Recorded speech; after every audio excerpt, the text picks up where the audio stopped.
নমস্কার, আমি সঞ্চিতা। আপনারা দেখছেন 0 to 1।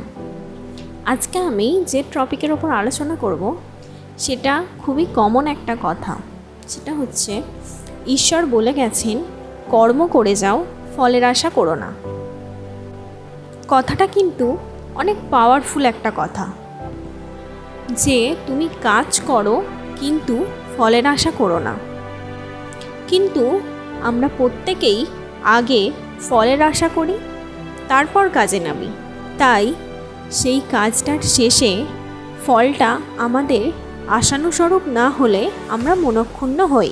দেখো, এই পৃথিবীতে এসেছো মানে তোমাকে কর্ম করতেই হবে, কাউকে কম কাউকে বেশি। ফল কি হবে সেটা তোমার ভাবার বিষয় না, সেটা তুমি ঈশ্বরের হাতে ছেড়ে দাও। মনে রাখবে, তুমি যদি ভালো কর্ম করো তাহলে তার ফলটাও কিন্তু তুমি ভালো পাবে, আর যদি তুমি খারাপ কর্ম করো তাহলে তার ফলটাও খারাপ পাবে।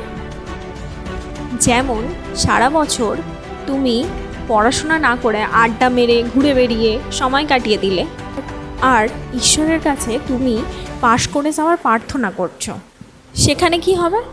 সেখানে তুমি খারাপ ফলই পাবে, কারণ পরীক্ষায় পাশ করার জন্য সারা বছর তুমি কোনো কর্মই করনি। তাহলে তার ফলটা কি খারাপই হবে। সবসময় মনে রাখবে, তুমি নিজেকে না সাহায্য করতে পারলে ঈশ্বর তোমাকে কোনো দিনও সাহায্য করবে না। তাই কর্মই হোক তোমার ধ্যান, কর্মই হোক তোমার জ্ঞান। ধন্যবাদ। ভিডিওটা যদি আপনার ভালো লেগে থাকে তাহলে একটা লাইক করে দেবেন আর সাবস্ক্রাইব করে দেবেন। Thank you.